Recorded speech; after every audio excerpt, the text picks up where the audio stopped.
और उसी प्रोसेस पे हमें काम भी करना चाहिए, और कोई प्रोसेस पे एक्टिवेट होने से कोई फायदा है नहीं। इसलिए मैं कहता हूं कि आप जब भी पढ़ें तो जड़ से पढ़ें। आपको ऊपर ऊपर पढ़ने से कुछ फायदा होने वाला है नहीं। किसी भी टॉपिक को नीचे से उठाइए और ऊपर तक लिख जाइए।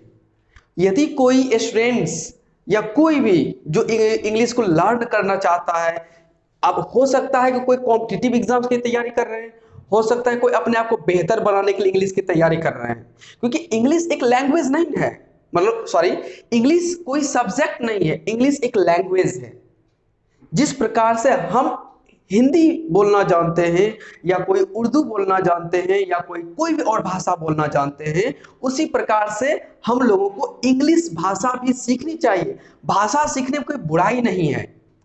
लैंग्वेज लैंग्वेज है, इससे आप अपने आप को एक्सप्रेस कर सकते हैं। अपने जो जो भाषा आप नहीं, जो भाषा बोल रहे हैं, और यदि सामने वाला व्यक्ति कोई और भाषा बोल रहा है, तो आप उसको उसकी भाषा में अपनी बातों को एक्सप्रेस कर सकते हैं। और एक ये बेहतरीन आज के टाइम में स्किल मानी जाती है। तो इंग्लिश को कभी भी एक सब्जेक्ट के तौर पे ना पढ़ें, या फिर कह सकते हैं कि एक लैंग्वेज के तौर पे ना पढ़ें, इसको एक स्किल के तौर पे भी माने कि आज आपको इस मॉडर्न एरा में स्टे करने के लिए आपको इस स्किल को सीखना जरूरी है। इसमें किसी को थोड़ी भी, मैं कहता हूं 0% भी कंफ्यूजन नहीं होनी चाहिए।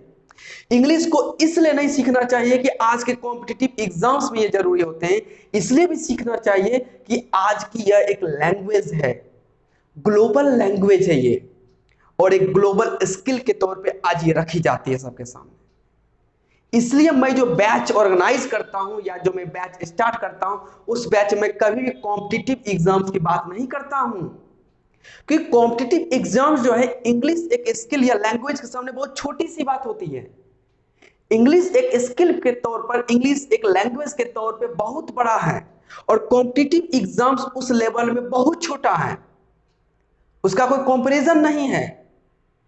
दुनिया में बहुत सारे लोग हैं जो इंग्लिश बोलना जानते हैं, इंग्लिश लिखना जानते हैं, इंग्लिश एक स्किल के रूप में ऑफिस मैनेजमेंट में काम करवाया जाता है। इसका मतलब ये जरूरी नहीं है कि वह इंग्लिश कॉम्पिटिटिव एग्जाम से ही सीख के निकलेगा।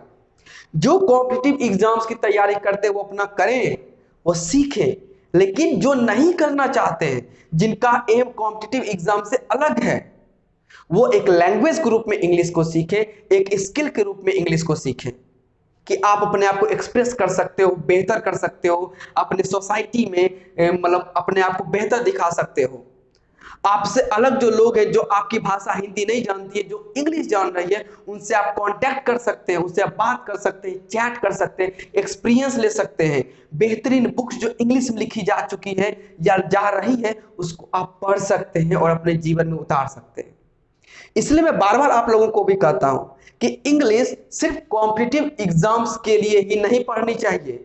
इंग्लिश को एक लैंग्वेज के तौर पे भी लीजिए, और एक आज के मॉडर्न एरा में ग्लोबल लैंग्वेज, ग्लोबल पीरियड में एक आप इसे स्किल के तौर पे भी लेके चले कभी भी। इसलिए मेरे बहुत सारे बैचेज में मैं कभी नहीं कहता हूं कि ये बच्चा इंग्लिश कॉम्पिटिटिव का है, बस मैं सबको कहता हूं, क्योंकि उसमें बहुत सारे ऐसे बच्चे हैं जो कॉम्पिटिटिव एग्जाम्स की तरफ मुड़ के भी नहीं देखना चाहते हैं, जाना भी नहीं चाहते हैं, लेकिन वो मेरे क्लास में आते हैं, क्योंकि वो एक स्किल सीख रहे हैं, एक लैंग्वेज सीख रहे हैं। और ऐसे ही सबको करना चाहिए, बात समझे। इसलिए अपने आप को बेहतर बनाइए, चाहे जिस नजरिए से बनाना चाहते हैं। स्किल हो, लैंग्वेज हो, कॉम्पिटिटिव एग्जाम्स हो, राइटिंग सेक्शन हो, जो भी आप करना चाहें, इंग्लिश को सीखनी चाहिए।